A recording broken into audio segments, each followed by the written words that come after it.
Hello and welcome to episode 111 of Not Reserving Judgment, a podcast about the latest intrigues, triumphs, and outrages in Canadian constitutional law. I'm Josh Dehaas, counsel with the Canadian Constitution Foundation. And I'm Christine Van Geyn, the CCF's litigation director. And I'm Joanna Baron, CCF's executive director. In today's episode, I'll tell you about the plans by Montreal police to use AI to monitor surveillance cameras in real time, which they are already doing. And I'll explain the Liberal bloc deal that could make the Combating Hate Act, Bill C9, even worse for freedom of expression. And we'll share our bad legal takes of the week, where we take a lighthearted look at some legal opinions that didn't quite land. But first, I'm going to dig into this proposal from Quebec's CAQ party that would greatly expand its ban on wearing religious symbols in public institutions, ban prayer in a lot of public spaces, and many people are calling this an attack on freedom of religion. So, as listeners know, Quebec has been having a very public debate for many years about how to handle the integration of Islam in society. It's a fast-growing and pretty socially conservative religion that's often at odds with the Quebec majority, which tends to be quite secular and very progressive. And honestly, I don't think this concern is totally unfounded. There have been, examples of institutions like schools where the local Muslim population has been, enforcing values that don't align with Quebec values, like, things that could be construed as sexist or homophobic. And there have been these huge mass prayers occurring in streets outside of Notre Dame, for example, which some say are just pro-Palestinian protests, but others see as, quite provocative. So this conversation is nothing new, but it's heating up again, and it seems to come around every time there's an election. Way back in 2012, the Parti Québécois won a minority government, pushing out the Liberals because they promised to ban public employees from wearing religious symbols like hijabs and kippas. This finally did happen in 2019 with Bill 21, which listeners will know bans government employees from providing services with their faces covered, requires people getting services to uncover their faces for security purposes, supposedly. And this applies already quite broadly to, bus drivers, bureaucrats, judges, teachers, daycare workers, doctors in public clinics, and police officers.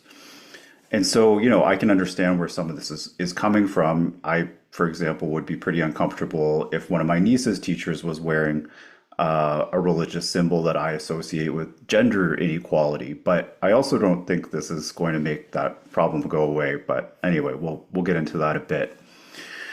So, about this new bill, onto the news. As people know, there's a Quebec election coming up in 2026, and the current government has been polling very badly. So I guess they think that this new Bill 9 is going to help them boost their sagging poll numbers. What this would do, Bill 9, is first of all expand the requirement for no face coverings to higher education institutions like colleges and universities, and apply not only to the teachers, but also now to the students and the staff, like they do in France. So this is a bit concerning to me. Think of like a 17-year-old girl who is forced to wear a burqa by her parents. And now she would not be allowed to enroll in CEGEP unless she takes that off. So, this is putting her in a very awkward position and seems pretty counterproductive to me. Bill 9 would also extend the prohibition on face coverings to immigration services and French language training services. It would ban places like schools and daycares from offering diets that are exclusively based on religious precept or traditions when providing meal services. And it bans prominently displaying a representation of religious symbol in communications like emails and letters. It also says, and this is a big one, that no private school can be accredited if they're teaching religion at all during the regular school day. And the Minister of Education can revoke private schools accreditations if they teach any religion, which essentially ends, private religious schools unless they want to do it only extracurricularly.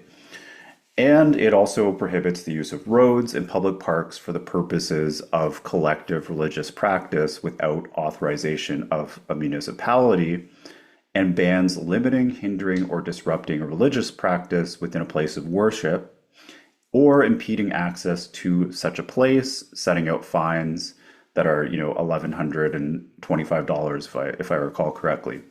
So this is obviously targeting the street protests that have got a lot of attention, but I would point out essentially all of this is already illegal. So it's already a crime to disrupt a religious service. It's already a crime to impede access to any place that's, mischief or sometimes intimidation. It's already illegal to block streets. You can march in streets, you can protest, but to sit down in the street and hold a 10-minute prayer service, that's already probably illegal. And large gatherings in parks and things like that, they require permits, and courts, when they have looked at that question in Quebec, have said that that is constitutional. So all of this is essentially already illegal when it comes to the prayer ban in the streets. So to me, that must just be pre-election virtue signaling. Now, another thing this does, and this is probably the most controversial, is that Bill 9 would ban prayer in public institutions, including just those that receive public funding. So there are a few exceptions like hospitals, prisons, private residences, you're still allowed to pray, thank goodness. In some First Nations institutions, but everywhere else you'll not be allowed to pray. So what this means is Muslims who have used prayer rooms on campuses of universities and cegeps for decades will now no longer be allowed to do that. And if you're a religious Muslim, in some cases you pray up to 5 times a day. So this is going to cause really big problems for those students, and I can't see to what benefit. So I think there are a lot of really serious freedom of religion issues here. Of course, they'll use Section 33, and so despite that, this law will quite likely be upheld. But it's pretty concerning to me, Christine. There are some real problems here, but this just doesn't seem the way to go. We have a case that seems almost quaint now, where Quebec was banning prayer in schools, public schools, forcing kids to go outside in the middle of the winter rather than, pray in a hallway conspicuously. What do you think of this? Were you expecting the Quebec government to go this far, Christine? I was not. I thought it was bad enough. And now I feel very naive. I feel like I had underestimated the what I would call as hostility to religion in Quebec. I think I might have underestimated it. To be fair to them, they might say it's not hostility, it's laïcité, it's the idea of the neutral space. I have a different perspective. I think that this is openly hostile, but it's obvious where this is all coming from. Montreal has been the site of some of the most extreme versions of these pro-Palestinian marches where people are really acting in completely outrageous ways. And I'm actually going to talk about in my segment in a little bit because it relates to the what's happening in the streets of Montreal relates to the proposed changes that the Bloc has been advocating for in Bill C9. But before I get to that, I just want to get Joanna's take.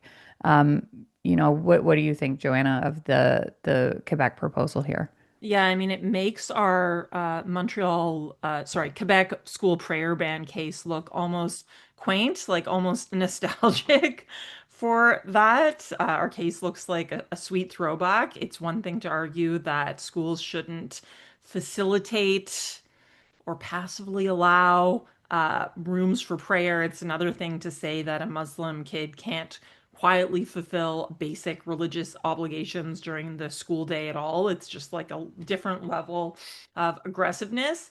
But I'm just worried about the broader polarization that this is going to cause.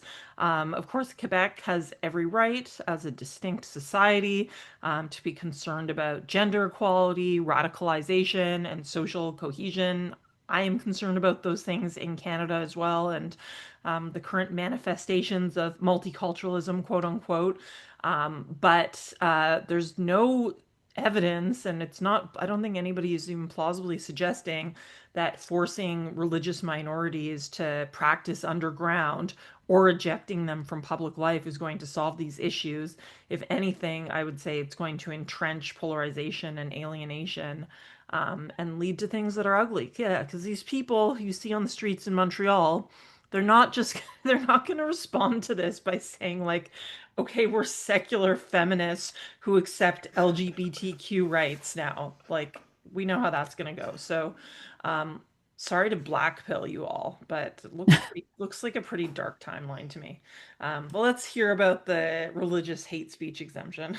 Yeah, so this is, also led by Quebec. So, to give the backstory, this is all about C9. This is the Federal Liberals Combating Hate Act, a new piece of legislation that would expand the criminal law to apply to more speech, including online speech. And I testified about Bill C9 at Parliamentary Committee a few weeks ago. I submitted a written brief. I also did an episode of this bill on my TV show, Canadian Justice, and I did a YouTube video about it on the CCF's channel.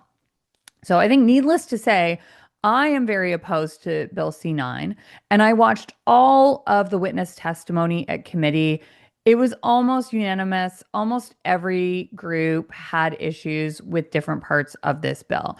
But the one thing that stood out at committee was that the bloc member of committee basically only asked questions about a existing religious exemption to hate speech in the criminal code.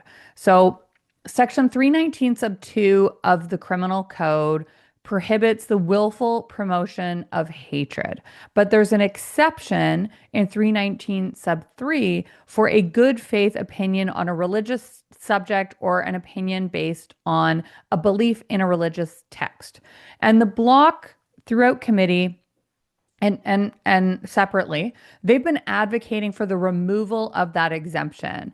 And part of the reason they make this argument is they give this example from an event in Montreal, in the streets of Montreal. So in November of 2023, about a month after the massacre in Israel by Hamas, there was a pro-Palestinian rally. And at that rally, a controversial imam named Adil Sharkawi gave a speech, or he led a group prayer in which he called on God to, quote, kill the enemies of the people of Gaza and to spare none of them, and to, quote, take care of the Zionist aggressors. There was a lot of outrage about these comments. And yes, I think these comments are evil. I think it is grotesque to pray for death of people. And complaints were made about these remarks. And the RCMP opened an investigation. They prepared a report that was reviewed by 3 Crown prosecutors who specialize in this area. The Crowns determined, though, that there should be no charges.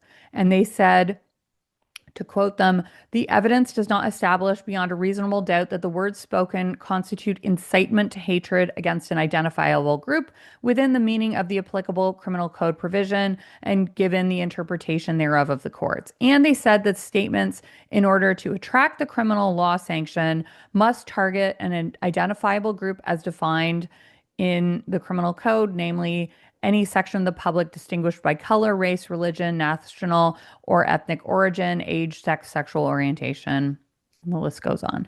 Now, look, I think we could say here that maybe Sharkawi's use of the term Zionist is a code word or a veil that means Jews.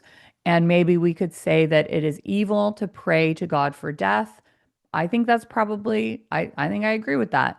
But there's still a lot of space here for interpretation. And I also don't think that this case was even about the religious exemption. It was about whether or not the threshold for hate speech to begin with was even met. You don't even get to the defense yet. And I also think that one grotesque prayer at a rally is not a justification for dismantling a safeguard, this religious defense that actually protects millions of Canadians from state control over their faith. I'm concerned about getting to a place where we criminalize a form of prayer, even a prayer that I think is wrong. I don't want to get too deep here into religion, but there are plenty of examples of, Psalms, for example, asking for God's help in defeating enemies, which also have a lot of space for interpretation. Many would say that, for example, those Psalms are actually about God's justice against evil in a broad sense. I just think we don't want to get the state involved in any of that. None of this has to do with the government, and it has nothing to do with the criminal law. And I think we should stay a million miles away from allowing the courts and the government and the police to interpret Psalms, the Bible, or Hadiths. If the government wants to pick apart Psalms line by line before a judge, then we've already forgotten why the charter exists in the first place. And in any event, the decision not to charge isn't even about the religious exemption. It's about the basic threshold for hate speech. But, that didn't stop the Bloc from using this incident as the reason to call for the end of the religious exemption.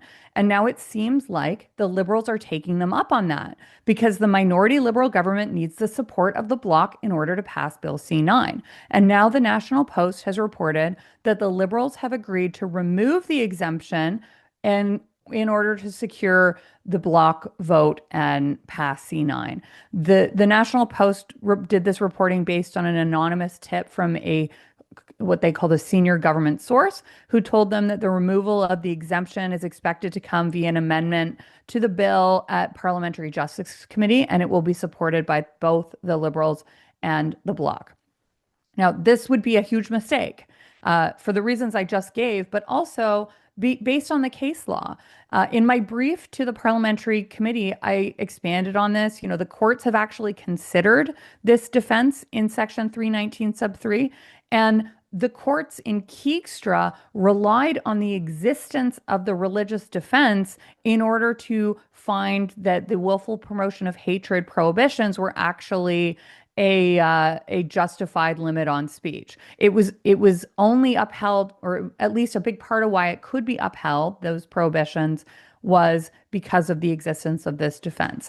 So removing the defense would open up the legislation to a potential constitutional challenge. And it's also really worth noting that I could not find a single example of this defense being successfully used. The courts have interpreted it very narrowly and found that it doesn't operate to shield speech that willfully promotes hatred just because it's embedded in religious language. They considered this in a case called Harding, R.N. Harding, at the Ontario Court of Appeal. And there's a great quote from the court. It said, "Although expression of religious opinion is strongly protected, this protection cannot be extended to shield this type of communication simply because they are contained in the same message. The one is used to bolster the other. If that were the case, religious opinion could be used with impunity as a Trojan horse to carry the intended message of hate that is forbidden by Section 319. So the key to the defense is that it is a good faith religious opinion. And look, religious speech, religious belief, religious text, it is complex.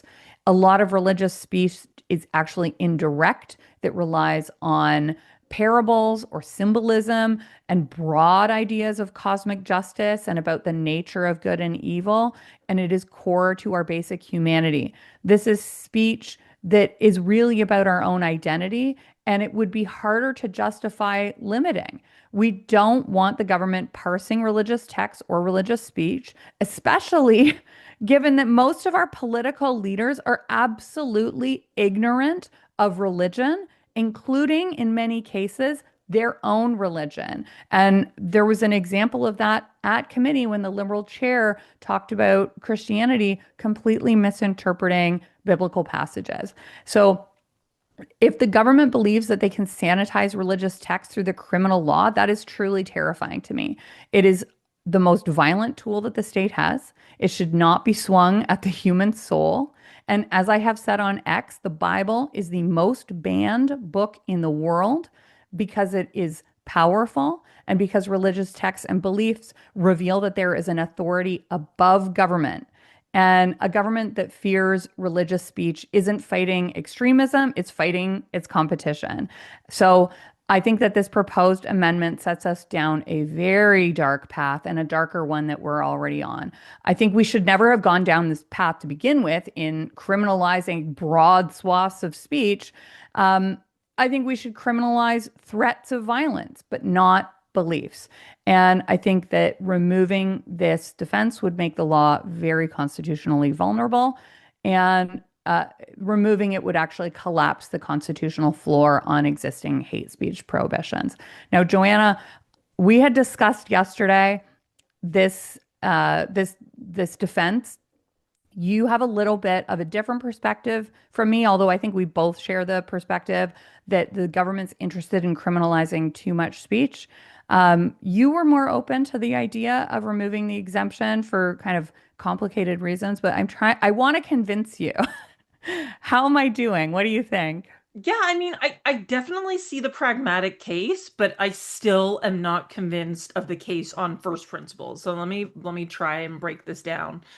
It's a little bit of devil's advocate because I'm still thinking it through, but I cannot grok this. This is just something about this is so incoherent to me.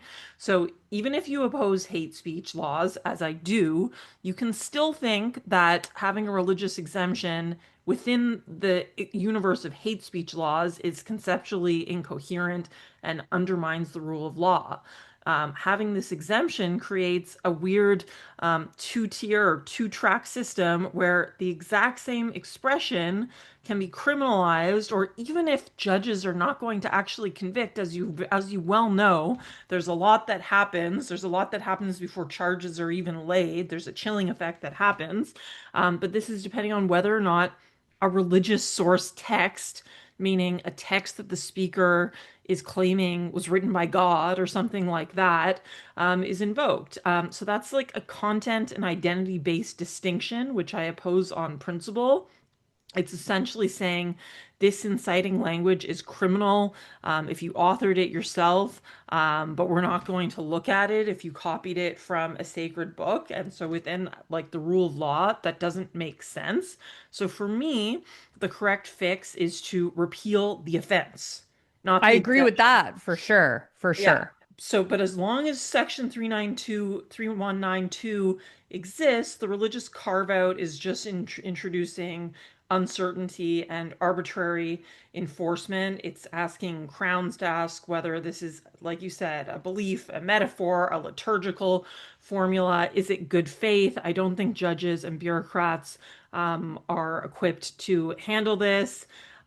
So yeah, I think where we come down and where you would probably agree with me is that if you need a special shield for scripture to survive your speech law is the problem. So I guess I am a bit of an accelerationist because I think if we have courts performing this absurd exercise of parsing a hadith or a psalm, that will just point out the absurdity. Because guess what? Human secular expression is also very weird and also speaks in parables and metaphors, and is in the eye of the beholder and can be very subjective. This is just the nature of being a human being. Yes, because I don't necessarily believe God wrote the Bible. Sorry. Very, very sacrilegious of me, right? Like this is all we're in a secular universe now, whether you like it or not. So yeah, I'm not. I can't get my mind to get on board with this. What do you think, Josh? Yeah, I mean it's the good faith exemption is definitely inconsistent, but the whole apparatus is, when once you start saying hate speech is illegal, you have to define what is hateful and what isn't. And I honestly think that's an impossible task. Just thinking back to this Calgary bylaw case, this week we're in Calgary for our intervention, suggesting that this Calgary bylaw that it bans disapproval or objection to any idea related to all 15 human rights grounds, is obviously an extremely overbroad restriction on speech. In this particular case, what we're intervening in is a case where a man was waving around signs that said things like weirdos in drag, gender benders reading to children outside of Drag Queen Story Hour, and Gondek, the former mayor, allows male nudity in female change rooms. This guy's got a big ticket for saying these things, and part of his defense is, I'm not hateful, I'm just following the Bible. And he quotes various Bible passages, like one that says, "Does not the very nature of things teach you that if a man has long hair, it is a disgrace to him?" I guess somehow that means that, transgender expression is wrong because men should not have long hair. I think that's pretty kooky, honestly, but I can see him believing that the Bible tells him that people should not be, have transgender gender expression. So is he truly hateful? Is he really that dangerous to society that he should get a big fine, or, even worse, potentially face criminal charges of some point in the future? So, the whole problem with hate speech laws is that it requires us to define what counts as hatred. And I think that's just an impossible thing to do without government censorship. So yeah, the solution is get rid of hate speech laws. That doesn't mean you can't push back against people you think are hateful. You just have to do it with words instead of the criminal law. All right, so that's enough about that. Let's take our break. And when we come back, Joanna will tell us about the AI surveillance in Montreal. Okay, so before we talk about some creepy crawly AI surveillance happening in Montreal, I want to remind our very loyal listeners that yesterday was Giving Tuesday. We're recording this on Wednesday, December 3rd, but we celebrate Giving Tuesday all throughout the month of December here at the CCF. It is our Super Bowl, and we have a generous group of donors that are matching donations up to $125,000. I just saw some messages came through on our staff channel that yesterday was our best Giving Tuesday ever. You guys donated over $47,000. Thank you so much if you were one of those donors. And if you were a donor over about $1,000, you're going to get a personal phone call from me. And otherwise, you'll be even luckier because you'll get a phone call from our development associate, Trish, in Montreal, who is lots of fun to chat with and loves to talk about the freedom movement. But anyways, if you value the work that we do, which is entirely supported by private donations, again, we have a match on, even though we had an amazing kickoff. We're raising for the next year, which is going to be a huge year with litigation, likely with the Emergencies Act going to the Supreme Court of Canada. So please consider giving. You can give at theccf.ca/donate. And thank you for your support. Okay, so let's talk about Montreal's new AI surveillance regime.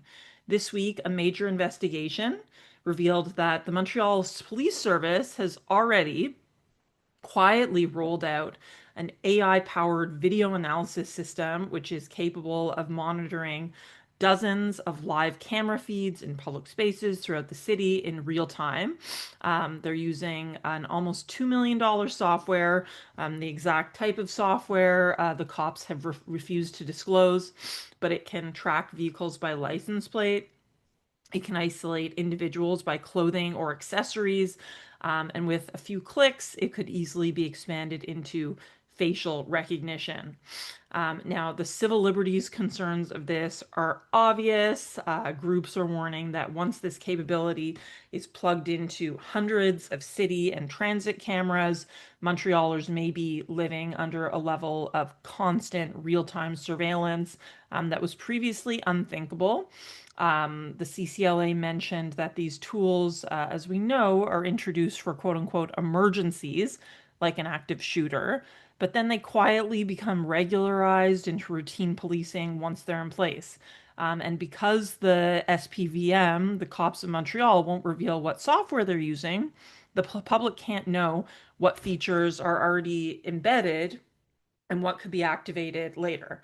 Now, I want to bring in a counter argument that I saw yesterday on X that I thought was interesting and worth considering. Legal professor Michael Plaxton offers an argument from the other direction that there may be some upside to this. And that is, if governments are going to claim that these tools are effective enough to do general popular surveillance, they should also, in principle, make it possible to supervise people in the criminal justice system, for example, out on bail or parole, more precisely and more humanely. His suggestion is that granular real-time monitoring could allow for better enforcement of bail or parole conditions, things like travel limits, abstention orders, curfews, without reflexively relying on incarceration. So in other words, if the state is going to insist on acquiring these capabilities, one potential upside is that we might substitute surveillance for imprisonment, which I suppose surveillance is preferable to imprisonment for most people. Nonetheless, the tension is very obvious. The same powers that make it easier to keep someone out of prison also make it easier to watch everyone all the time. And Montreal's case makes the civil liberties risk very concrete. Software that's adopted with no transparency, legally ambiguous carve-outs, the potential for facial recognition to be turned on without public debate. And so in terms of Section 8 of the Charter, which protects against unreasonable search and seizure, let's look at what some of the case law says. So traditionally, the Supreme Court of Canada has held that we don't have a strong privacy interest in what we expose to the public. So you don't have a strong privacy interest while you're walking down a public street. But cases like RV Tesling suggest that if police observe you on a public street, no warrant is required. However, that was in an era where surveillance meant one officer, one pair of eyes. And the court has so far yet to confront what happens when a police service can watch hundreds, potentially thousands of camera feeds simultaneously, have an algorithm analyze them, and track people's movements continuously 24 hours a day. And so the entire logic of Section 8 in cases like Tesling rests on kind of like the practical limits of human observation, but we've clearly reached a point already in Montreal where technology is erasing those limits. So I would say the jurisprudence is starting to show that it's on a very wobbly foundation, because continuous monitoring isn't the same as just an officer noticing you on a sidewalk. And Instead, we're looking at a much more intimate composite picture of your life. That cases like Merica, I don't know if I'm saying that right, and Spencer from the Supreme Court has said that those types of circumstances do indeed attract a higher expectation of privacy. So even if the raw observations are public, the analyzed output might put together something entirely different. So far, no Canadian court has squarely addressed whether AI enhanced surveillance is itself a search, but I would say the logic of Section 8 clearly points in that direction. So now's the time. It seems like the train has left the station on this, but now is the time I would suggest for privacy watchdogs, including the CCF, which we've done a lot of work on privacy recently, to bring up guardrails. First of all, we need more mandatory transparency about the technology. Like, we can't debate what's happening if we don't know what the technology is actually doing. We have to have some type of strict limits on use that are not purely discretionary. Maybe some type of independent oversight, algorithmic transparency, which is a big buzzword, minimization of data retention. This data needs to be held only for the shortest period of time necessary, and of course, some type of democratic accountability. So, Josh, what do you think about this? Did you see Michael Plaxton's tweets about this? And do you have any thoughts about this being an upside, that a more elegant way to track bad guys who are out on bail? And we know there have been several high-profile cases of people out on bail that have committed atrocious crimes. Does that give you any comfort? I think that we should use a lot more ankle monitoring bracelets for people who are out on bail because they're technically legally innocent. You know, some of them are actually innocent. So that's better than putting them in prison, which is taking away way more liberty. But I'm very concerned about a state where there are, cameras with facial recognition everywhere you go. You know, that state already exists. It's called China, and in China, it's actually so advanced that they also have gait recognition now for people in case you decide to wear a mask and they can't see your face.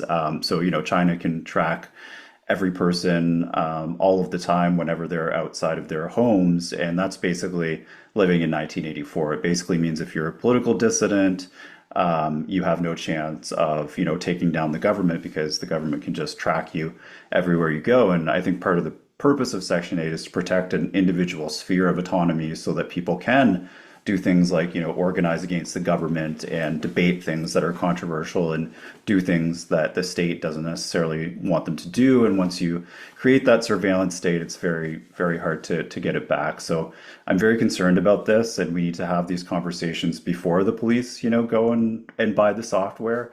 The UK is another place where essentially, everywhere you go, there's a camera watching you in London. Like it's been like that for decades. Like there is CCTV real time by police everywhere you go in London all of the time.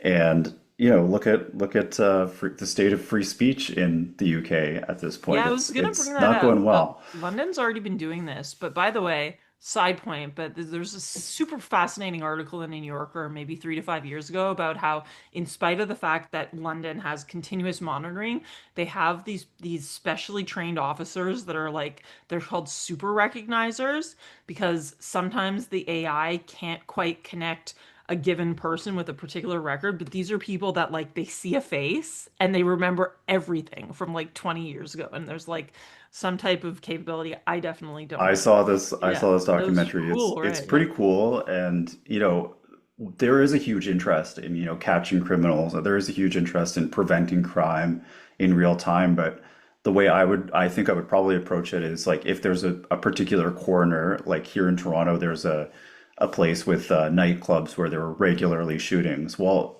I think it's reasonable to put up some cameras there, and maybe even monitor those real time on Friday and Saturday night because you might prevent murders and you might catch the murderer. But having those cameras everywhere you go and then having AI watching that is pretty disturbing to me. So yeah, we need to have these conversations and put up appropriate guardrails and be open to the fact that there is like a strong interest in catching criminals and preventing crime, but we also don't want to find ourselves in a surveillance state. So Oh, uh, also one more story about this. This was like back in, I don't know, 2013 or whenever I was living in London as a Fox scholar.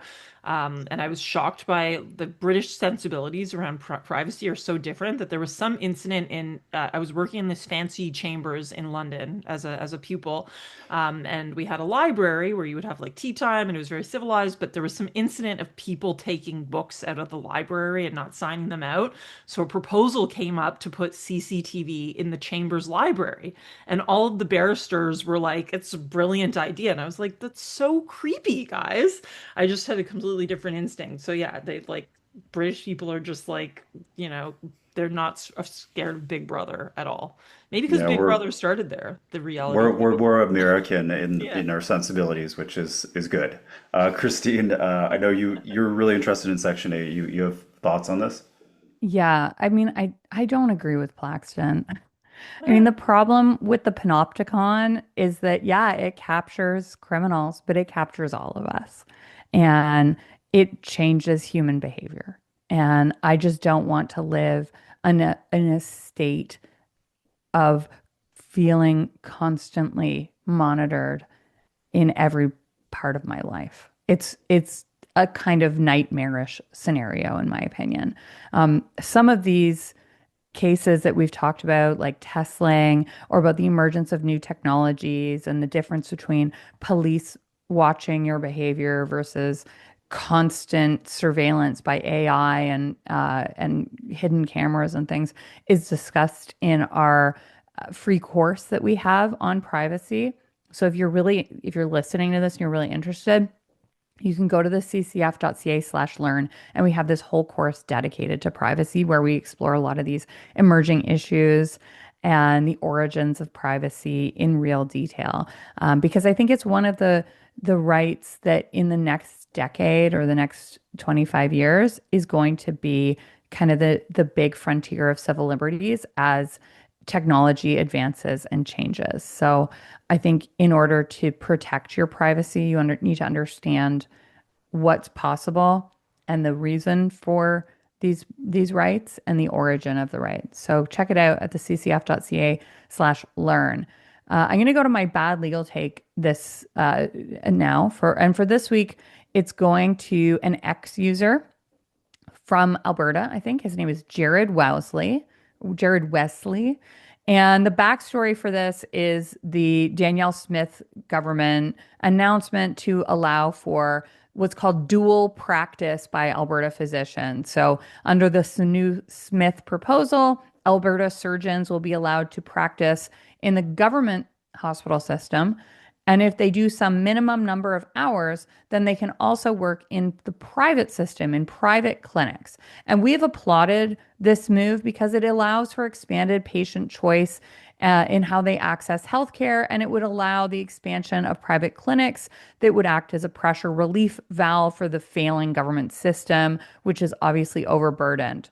And this issue of dual practice was actually what was at issue in the Canby litigation in British Columbia, litigation that we supported, a decade plus long charter challenge to the prohibition on dual practice that ended with the BC Court of Appeal finding the prohibition was actually causing people to die.